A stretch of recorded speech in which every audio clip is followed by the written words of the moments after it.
Entro 2 anni le confederazioni degli industriali di Veneto e Friuli Venezia Giulia si uniranno in un'unica Confindustria. L'hanno annunciato i presidenti Carraro e Bono lanciando il progetto di aggregazione delle territoriali regionali del Nord-Est. L'obiettivo è quello di superare i confini amministrativi regionali per connettere in modo più efficiente le realtà produttive che già operano con filiere interdipendenti e integrate. Il momento richiede che il Paese si unisca per raggiungere obiettivi che sono fondamentali per fermare il declino e ripartire alla grande.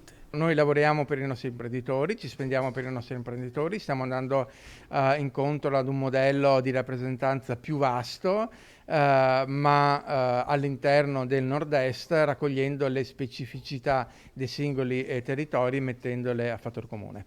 L'area del nord-est è un territorio omogeneo all'interno del quale attuare la sperimentazione di forme sovraterritoriali del sistema di rappresentanza per la definizione di linee di condotta comuni. Nel progetto, assicurano i due presidenti, non ci saranno preclusioni. Confindustria Nord-Est, dicono, sarà aperta a Emilia-Romagna, Trentino e Alto Adige, ma la scelta deve essere ragionata.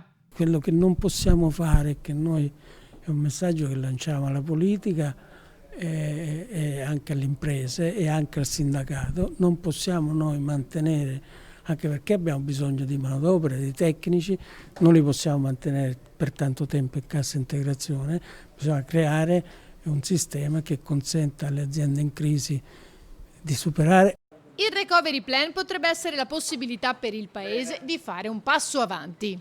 C'è una grande voglia di ripartenza, c'è un governo che sembra impegnato, che sembra efficiente, che sembra che abbia voglia così anche e deve farlo, di intervenire al di fuori del recovery plan su alcuni fattori di competitività del Paese, quindi così da parte mia c'è assolutamente ottimismo.